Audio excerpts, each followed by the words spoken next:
স্বাগত। আমি প্রগতি শুরু করছি আজকের সংবাদ। সংখ্যাটা 1-2 নয়, প্রায় 40 ছাড়িয়ে যাবে। রাত্রি নামতেই একের পর এক হাতির দল ঢুকতে থাকে ঝাড়গ্রামের সাঁকরাইল ব্লকের টিয়াকাটি ধানগড়ি এলাকায়। 1 ঘন্টার ব্যবধানে পরপর তিনটি হাতির দলের আগমনে দিশেহারা হয়ে পড়েন এলাকার বাসিন্দারা। সংখ্যাটা 1-2 নয়, প্রায় 40 ছাড়িয়ে যাবে। রাত্রি নামতেই একের পর এক হাতির দল ঢুকতে থাকে ঝাড়গ্রামের সাঁকরাইল ব্লকের টিয়াকাটি ধানগড়ি এলাকায়। 1 ঘন্টার ব্যবধানে পরপর তিনটি হাতির দলের আগমনে দিশেহারা হয়ে পড়েন এলাকার বাসিন্দারা। অনুমান 3টি দলের সব মিলিয়ে প্রায় 40টির কাছাকাছি হাতি আছে। আতঙ্কিত হয়ে পড়েন এলাকার মানুষজন। জমির আল ধরে এগোচ্ছে পরের পর দাঁতাল হাতির দল। হাতির তাণ্ডবে লন্ডভন্ড বিস্তীর্ণ এলাকার ধান চাষের জমি। ক্ষতিগ্রস্ত ধান চাষিরা। বন দপ্তরের বিরুদ্ধে ক্ষুব্ধ এলাকাবাসী, দাবি ক্ষতিপূরণে। মঙ্গলবার রাত্রে টিয়াকাটি জঙ্গল লাগোয়া এলাকা থেকে একের পর এক হাতির দল এগিয়ে আসতে থাকে লোকালয়। প্রথমে টিয়াকাটি সহ জামবেদিয়া ধানগড়ি এলাকায় প্রবেশ করে তছনছ করে ফেলে ধান চাষের জমি। হুলাপাটি থাকা সত্ত্বেও কেন হাতি জঙ্গলে না ফিরিয়ে লোকালয়ে আনা হলো, এমনটাই অভিযোগ করছেন এলাকার বাসিন্দারা। ঘটনাস্থলে পৌঁছেছে বন দপ্তরের কর্মীরা। পাশাপাশি ক্ষতিগ্রস্ত চাষের জমিগুলো পরিদর্শন করেন এবং চাষিদের সাথে কথা সাঁকরাইল পঞ্চায়েত সমিতির কৃষি কর্মাধ্যক্ষ মথুর মাহাতো। এছাড়াও কৃষি কর্মাধ্যক্ষ মথুর মাহাতো বলেন, এলাকায় হাতির দল গতকাল রাত্রে প্রবেশ করেছিল। যা ক্ষয়ক্ষতি হয়েছে আমরা ক্ষতিপূরণ দেওয়ার ব্যবস্থা করছি বন দপ্তরের সাথে কথা বলে। তো ইয়ার আগের বারও আমার 1 বিঘা জমি না সোজা গেছিল। কালকে আমার 10 টাকা পয়সা দেখ, অন্য সরকার দিবে না, দেখা ঝামেলা করবে।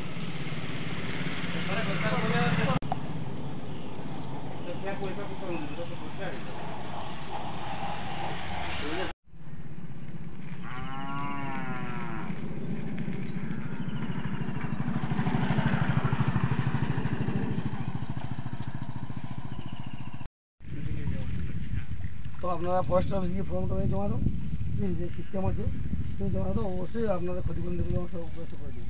আছি আমরা, অফিসে যাবেন। আমি কৃষি কর্মদক্ষ আমি আছি। আমি এলাকায় ফসলের যে ক্ষতি হয়েছে দেখার জন্য আসছি। কোথায় কোনটা হাজিরা গেছি, কোনটাতে হাজিরা গেছে, আমি এলাকায় ঘুরছি যাতে মানুষ ক্ষতিপূরণ পায়। ব্যবস্থা অবশ্যই করে দেওয়া হবে। প্রত্যেক এলাকায় যাচ্ছি, প্রত্যেক যেখানে এসে প্রত্যেক এলাকায় আলোচনা করে ফরেস্টের সাথে আলোচনা করে অবশ্যই ক্ষতিপূরণ দেওয়ার আমরা চেষ্টা করবো, যেটা দেওয়া যায় সম্ভব। দিতে হবে, না দিলে দেখো চাষি। আরে বাবা ঠিক আছে, হাতি জঙ্গলে তো থাকতে পারছে না, আঙুল লাগিয়ে দিচ্ছে, থাকবো কোথায়?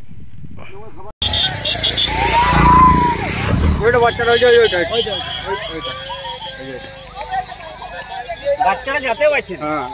দু-এক দিনের বাচ্চারা,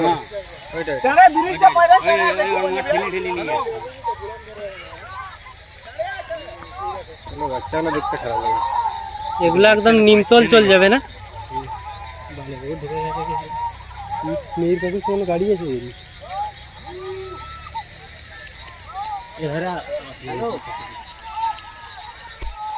পিছনে নাই তো, আরেকটা দল ধরে আছে। দল ঢুকে গেল আমাদের এখানে, চাষবাস গেল সব। সকালে এইচডি করে পাঠাই দেয় তারা একটু। হ্যালো, আবে এই তো মেয়েরকা ঘুরে। হ্যাঁ, আমাদের নিমতলের দিকে যাচ্ছে। দাঁড়াইছে মাল গাছ, দাঁড়াই গেছে এইখানটায়। গতকাল যে হাতিগুলো আসছিল ধানঘুড়ি দিয়ে, পয়ডাঙ্গা দিয়ে, সোজা মানে খামামুড়ি দিয়ে, নেগুড়িয়া দিয়ে, শালবন দিয়ে পেরিয়ে গেছে। চাষের যে ক্ষতি হয়েছে ওটা আমি বন দপ্তরের সঙ্গে আলোচনা করে, বিডিওর প্রশাসনের সঙ্গে আলোচনা করে যা ক্ষতি হয়েছে ক্ষতি দেওয়ার ব্যবস্থা করব এবং ফরেস্টারকে বলবো যে হাতিগুলো নির্দিষ্ট গতিপথে যায়। হুলাপাটিকে দিয়ে 3 সাইড ঘিরে সামনে সাইড ভাগ করে নির্দিষ্ট গতিপথ তৈরি করে হাতিগুলো নিয়ে যেতে হবে। কারণ যদি প্রত্যেকদিন হাতি আসে তাহলে সরকারের পক্ষেও তা ক্ষতিপূরণ দেওয়ার মানে অসম্ভব উঠবে। কারণ প্রত্যেকদিন হাতি আসছে, হুলাপাটি আসছে এবং গ্রামের লোক যারা আসে ওনারা হাতি গতিপথ নষ্ট করে দিচ্ছে। তাই ফরেস্টারকে বলবো আমি যাতে প্রথম হাতি গ্রামে ঢোকার আগেই মার্কিং করে মাইক দিয়ে বলে দিবে যে হাতি গতিপথ নষ্ট বন্ধ করবেন না, হাতি যে রাস্তায় যাবে ওই রাস্তায় যেমন যায়। আমি ফরেস্টারের সঙ্গে আলোচনা করে আমি বলবো যাতে ওইটা না হয় এবং যা ক্ষতি হয়েছে আমি আলোচনা করে ক্ষতিপূরণ দেওয়ার কৃষি দপ্তর থেকে ফরেস্টারের সঙ্গে আলোচনা করে আমি ফরেস্টারের সঙ্গে আলোচনা করে যা ক্ষতি হয়েছে আমরা ক্ষতিপূরণ দেওয়ার চেষ্টা করবো চাষিদেরকে। আমাদের ধানগড়ি এলাকা গতকাল রাত্রে ওই বালি ভাষা থাকতে রুপুডি থাকতে তোমার হুলাপাটি সব খেদিয়ে হাতিগুলো এই আমাদের জমিনের উপর দিয়ে বিঘার পর বিঘা আমাদের জমিন ক্ষতি হয়ে গেছে। এবারে এটার দায়ী কারা? প্রশাসনের লোক থেকেও এগুলা বের করেছে। আর এই যে আমি গরিব মানুষ ঋণ নিয়ে চাষ করেছি, এর ক্ষতিপূরণটা কে দেবে? মেদিনীপুরে মহিলা থানার ওসি এসইউসিআই ছাত্র সংগঠনের ছাত্রীদের উপর আক্রমণের প্রতিবাদে বুধবার সারা জেলা জুড়ে প্রতিবাদ মিছিল ও পথসভা করল এসইউসিআই ছাত্র ও যুব সংগঠন। তারা প্রকৃত পুলিশ অফিসারের শাস্তির দাবি তুলেছেন। গত ৩রা মার্চ মেদিনীপুরের কোতোয়ালি থানায় এসইউসিআই কমিউনিস্ট দলের ছাত্র সংগঠন ডিএসওর ছাত্রী কর্মীদের উপর পুলিশের বর্বরোচিত আক্রমণের প্রতিবাদে বুধবার যুব সংগঠন এআইডিওয়াইওর পক্ষ থেকে বেলদা শহরে প্রতিবাদ মিছিল ও পথসভা অনুষ্ঠিত হয়। এদিন এআইডিওয়াইওর কর্মীরা বেলদা কেশারি মোড় থেকে মিছিল করে ট্রাফিক স্ট্যান্ডে মিছিল শেষ করেন। এখানে পথসভা অনুষ্ঠিত হয়। তাদের দাবি, শান্তিপূর্ণভাবে দলের ছাত্রকর্মীরা যখন বিদ্যাসাগর বিশ্ববিদ্যালয়ের সামনে পিকেটিং করছিলেন, সেখান থেকে কোতোয়ালির মহিলা থানার ওসি সাথী বারিক ছাত্রছাত্রীদের উপর অত্যাচার চালিয়ে 4 জন ছাত্রীকে গ্রেপ্তার করেন। মহিলা থানায় নিয়ে সিসিটিভির বাইরে নিয়ে বেত দিয়ে প্রহার করা, মোমবাতি গলিয়ে তাদের শরীরে ঠেলে দেওয়া, ছাত্রীর কর্মীদের পায়ের উপর 3 জন বুট দিয়ে দাঁড়িয়ে লাউডস্পিকার চালিয়ে অকথ্য নির্যাতন চালিয়েছেন। এই ঘটনার প্রতিবাদ জানিয়ে রাজ্যের সর্বত্র প্রতিবাদ মিছিল হচ্ছে। আমরা যুব সংগঠন এআইডিওয়াইওর পক্ষ থেকে দাবি করছি, অবিলম্বে সাথী বারিককে চাকরি থেকে বরখাস্ত করতে হবে। ঘটনার সাথে জড়িত সমস্ত পুলিশ কর্মীদের দৃষ্টান্তমূলক শাস্তি দিতে হবে। জেলা পুলিশ সুপার ধৃতিমান সরকারকে বরখাস্ত করতে হবে। এই দিনের কর্মসূচিতে উপস্থিত ছিলেন যুব সংগঠনের রাজ্য সম্পাদক মণ্ডলীর সদস্য সুশান্ত পানিগ্রাহী, পশ্চিম মেদিনীপুর দক্ষিণ সাংগঠনিক জেলার ইনচার্জ মনোরঞ্জন মণ্ডল, লক্ষ্মীকান্ত বেরা সহ প্রমুখ নেতৃবৃন্দ।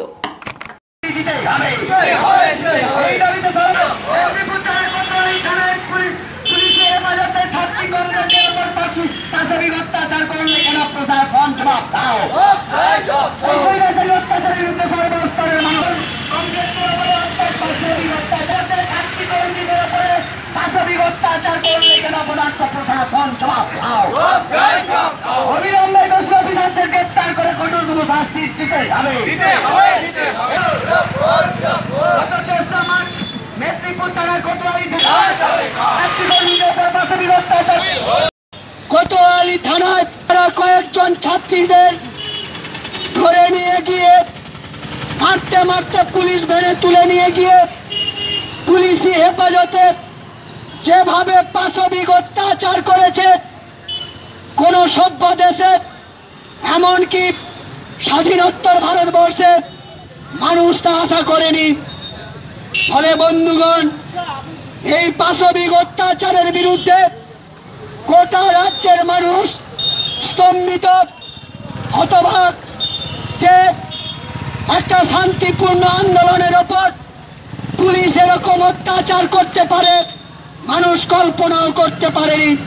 তাই বন্ধুগণ, এর বিরুদ্ধে সর্বস্তরের মানুষ এবং কলেজ বিশ্ববিদ্যালয়ের ছাত্ররা যেমন প্রতিবাদে সামিল হয়েছেন, তেমনি আমাদের যুব সংগঠন এআইডিওয়াইওর পক্ষ থেকে রাজ্য জুড়ে আজকে প্রতিবাদ দিবসের ডাক দেওয়া হয়েছে।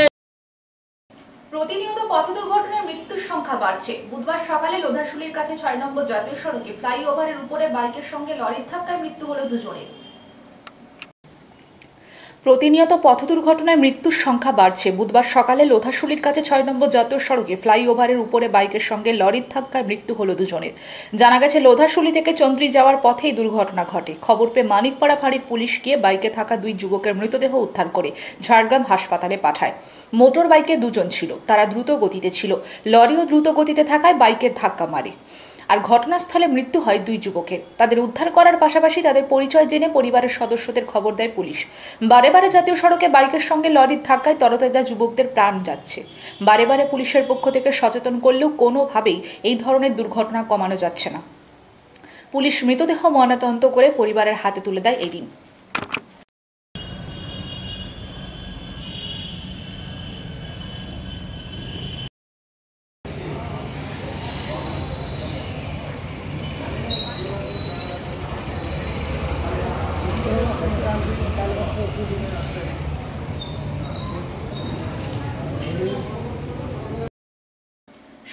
দলের নেতা বলে পুলিশ তাকে গ্রেপ্তার করেনি। বিরোধী রাজনৈতিক দলের নেতা কর্মী হলে ঘটনার অভিযোগ পাওয়ার সঙ্গে সঙ্গে পুলিশ গ্রেপ্তার করত। তাই মকরামপুরে তৃণমূল নেতার শাস্তির দাবিতে এবার আদালতের দ্বারস্থ হচ্ছেন বিজেপির নেতৃত্বরা। তারা প্রকৃত ঘটনার তদন্ত চান। শাসক দলের নেতা বলে পুলিশ তাকে গ্রেপ্তার করেনি। বিরোধী রাজনৈতিক দলের নেতাকর্মী হলে ঘটনার অভিযোগ পাওয়ার সঙ্গে সঙ্গে পুলিশ গ্রেপ্তার করত। তাই মকরামপুরের তৃণমূল নেতার শাস্তির দাবিতে এবার আদালতের দ্বারস্থ হচ্ছেন বিজেপির নেতৃত্বরা। তারা প্রকৃত ঘটনার তদন্ত চান। উল্লেখ থাকে, মকরামপুরের অঞ্চল তৃণমূলের সভাপতির বিরুদ্ধে বারে বারে নানা অভিযোগ উঠছে। দলের কর্মী থেকে বিরোধী সবাই বারে বারে সরব হচ্ছেন। যারা দলে ছিলেন বর্তমানে দলে নেই, তারা চাইছেন ছলে বলে কৌশলে লক্ষ্মী সিটের বিরুদ্ধে শাস্তি হোক, যাতে মকরামপুর অঞ্চলে লক্ষ্মী সিট কোনোভাবে প্রভাব খাটাতে না পারে, তার জন্য চেষ্টা চলছে। উল্লেখ থাকে, নারায়ণগড় বিধানসভায় 1 নম্বর মকরামপুর গ্রাম পঞ্চায়েতে যে রাজনৈতিক দলকে সমর্থন করবে তারাই জয়লাভ করবে। বাম আমল থেকে সেই চিত্র দেখা গেছে। তাই প্রতিটি নির্বাচন এলে মকরামপুরে একটি না একটি ঘটনা ঘটবে। কখনো দলীয় কার্যালয়ে বোমা বিস্ফোরণ, কখনো দলীয় কর্মীগুলিকে গুলি করে খুন, কখনো মহিলা শ্লীলতাহানি, কখনো ধর্ষণ, এই ধরনের নানা অভিযোগ বরাবর লেগে থাকে। বিরোধীরা এই এলাকায় তেমনভাবে সংগঠন করতে না পেরে এই ধরনের ঘটনা ঘটাচ্ছেন দিনের পর দিন। মিথ্যা ঘটনাকে সত্য বলে প্রচার করে বাজার গরম করার চেষ্টা চলছে। তবে বিজেপি নেত্রী অগ্নিমিত্রা পলের বক্তব্য, যেভাবে বিজেপি মহিলা কর্মীকে ধর্ষণ করা হলো তার শেষ তিনি দেখে ছাড়বেন। বর্তমানে তিনি পুলিশ সুপারকে 2 দিন সময় দিয়েছেন। পরে আদালতে গিয়ে তিনি সঠিক বিচার চাইবেন। পুলিশ মন্ত্রী দর্শনকারী সরকার, দর্শনকারী সরকার, পুলিশ মন্ত্রী পুলিশ মন্ত্রী দর্শনকারী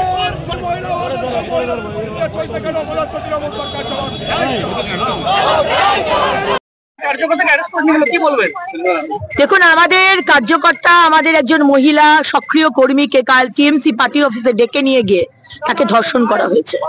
ধর্ষণ করেছে টিএমসির লক্ষ্মী সিট, সেখানকার অঞ্চল সভাপতি, মকরামপুর এলাকার অঞ্চল সভাপতি লক্ষ্মী সিট ধর্ষণ করেছে। এবং টিএমসিরই কর্মী যারা ভিডিও তুলেছে তাদেরকে পুলিশ অ্যারেস্ট করেছে, যাতে সত্যি কথাটা বাইরে বেরিয়ে গেছে তাদের ভিডিওর জন্য, তাদেরকে অ্যারেস্ট করেছে। আজকে আমাদের কার্যকর্তা যারা আমরা প্রতিবাদ করছি, আমরা কি চাইছি? আমরা বলেছি লক্ষ্মী সিটকে অ্যারেস্ট করতে হবে। এখানে অন্যায় কোথায়? এখানে কোথায় অন্যায়? আজকে আমার মহিলাদের পার্টি অফিসে ডেকে নিয়ে গিয়ে ধর্ষণ করবে, রাস্তায় ঘাটে ধর্ষণ করবে মুখ বন্ধ করার জন্য। টিএমসি করছি না বলে, টিএমসির পতাকা ধরছি না বলে আজকে ধর্ষণ করা হবে, অত্যাচার করা হবে। মমতা বন্দ্যোপাধ্যায়কে উনি কি এটা নতুন কর্মসূচি নিয়েছেন? 26-এর আগে বাংলার মহিলাদের ভয় দেখানোর জন্য এটা কি মুখ্যমন্ত্রী আপনি কি নতুন কর্মসূচি নিয়েছেন? দুয়ারে ধর্ষণ, পার্টি অফিসে ধর্ষণ, নতুন কর্মসূচি। তাই আমরা আজকে এখানে প্রতিবাদ করতে এসেছি। আমাদেরকে করছে আজকে আমরা লক্ষ্মী সিটের গ্রেপ্তার নারায়ণগড়ের মকরামপুরে পার্টি অফিসে যে আমাদের এক প্রাক্তন মহিলা কার্যকর্তাকে গ্রেপ্তার করা, রেপ করেছে লক্ষ্মী সিট তৃণমূলের মকরামপুর অঞ্চল সভাপতি। আজকে তার বিরুদ্ধে শান্তিপূর্ণ আমাদের যে চলছিল অগ্নিমিত্রা পালের নেতৃত্বে বিক্ষোভ, পুলিশ লাঠি মেরেছে, পুলিশ লাঠিচার্জ করেছে বিনা প্ররোচনায়। আজকে পুলিশের এই উলঙ্গ রূপ আমরা প্রত্যক্ষ করলাম। বিনা কারণে লাঠি মেরেছে পুলিশ একজন ডিএসপি র্যাঙ্কের। এনটিপিসি খেলো ইন্ডিয়ার east zone open archery tournament অনুষ্ঠিত হচ্ছে ঝাড়গ্রামের বেঙ্গল আর্চারি একাডেমিতে। ইস্ট জোনের বিহার, বাংলা, ঝাড়খণ্ড, উড়িষ্যা, ছত্তিশগড় থেকে প্রায় 180 জন প্রতিযোগী ঝাড়গ্রামে অংশগ্রহণ করেছেন বলে জানা গিয়েছে। এনটিপিসি খেলো ইন্ডিয়ার east zone open archery tournament অনুষ্ঠিত হচ্ছে ঝাড়গ্রামের বেঙ্গল আর্চারি একাডেমিতে। ইস্ট জোনের বিহার, বাংলা, ঝাড়খণ্ড, উড়িষ্যা, ছত্তিশগড় থেকে প্রায় 180 জন প্রতিযোগী ঝাড়গ্রামে অংশগ্রহণ করেছেন বলে জানা গিয়েছে। প্রথমে 6টি রাউন্ড অনুষ্ঠিত হবে। একজন প্রতিযোগী 6টি স্ট্রোক নেবে, অর্থাৎ 6 রাউন্ডে 36টি স্ট্রোক। সেখান থেকে সেরা প্রতিযোগীরা ইস্ট জোন থেকে ইন্ডিয়া টিমের সুযোগ পাবে। 2018 সালে ঝাড়গ্রামে পথ চলা শুরু হয় বেঙ্গল আর্চারি একাডেমির। এখান থেকে প্রশিক্ষণ নিয়ে 38তম জাতীয় গেমসে স্বর্ণ পদক অর্জন করে জুয়েল মুর্মু। এবার সেই বেঙ্গল আর্চারি একাডেমির ময়দানেই বসল Khelo India zonal archery tournament. Paschimbanga, Jharkhand, Bihar, Orissa ও ছত্তিশগড় রাজ্য থেকে আসা প্রতিযোগীরা তাদের সেরা পারফরমেন্স দেখাবে। সারা ভারতের তরুণ তীরন্দাজের জন্য স্মরণীয় হয়ে রইল এই দিনগুলো। Archery association of India AAI দ্বারা আয়োজিত এই টুর্নামেন্টে 5টি রাজ্যের 180 জন তীরন্দাজ অংশগ্রহণ করেছিলেন। এই রাজ্য থেকেও 48 জন এই প্রতিযোগিতায় অংশগ্রহণ করেছেন বলে জানা গিয়েছে।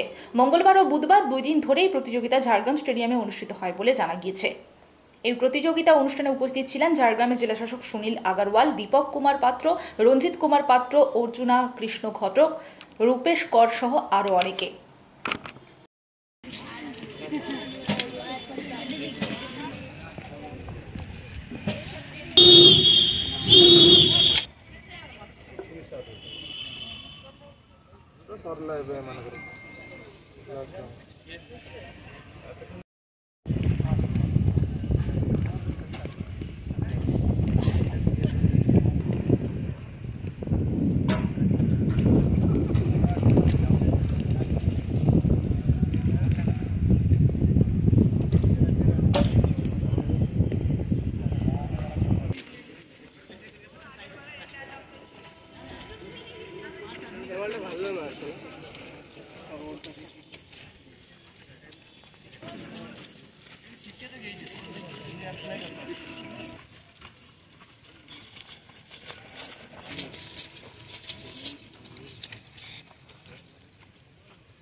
Attention women archers, your shooting will start 5 minutes time. हम सभी यहाँ पे झारखंड आए हैं खेलो इंडिया ओपन आर्चरी टूर्नामेंट के लिए। कैसा लग रहा है ये पार्टिसिपेट करने से? ये मेरा फर्स्ट टाइम है तो बहुत एक्साइटेड हूँ और अच्छा लग रहा है। आपका शूटिंग हो गया है? नहीं, अभी होगा। बहुत अच्छा मेंटेनेंस है और स्टाफ्स वगैरह भी बहुत अच्छे हैं। कैसा लग रहा है आपको? बहुत अच्छा लग रहा है। प्लीज़। मेरा नाम स्नेहा देवता है। कहाँ से है? झारखंड से। झारखंड से कोई जिला है? मैं झारखंड में एकलव्य आर्चरी अकेडमी की कैडेट हूँ। बिहार, छत्तीसगढ़, उड़ीसा और वेस्ट बंगाल। ये ईस्ट जोन का है? ঠিক আছে। আজকে এই যে গেমটা হচ্ছে এটা কি ন্যাশনাল? না, এটা জোনাল লেভেল। খেলো ইন্ডিয়া ইস্ট জোনে এটা 5টা স্টেট মিলে এটা হচ্ছে। তো প্রথমবার ঝাড়গ্রাম আছে ইস্ট জোন, এবারে ইস্ট জোন হওয়ার পরে তখন এটা ন্যাশনাল লেভেলে যাবে। তো 180টা খেলোয়াড় পার্টিসিপেট করছে 5টা স্টেট থেকে। আমরা যেমন 48 জন আমরা রাজ্য থেকে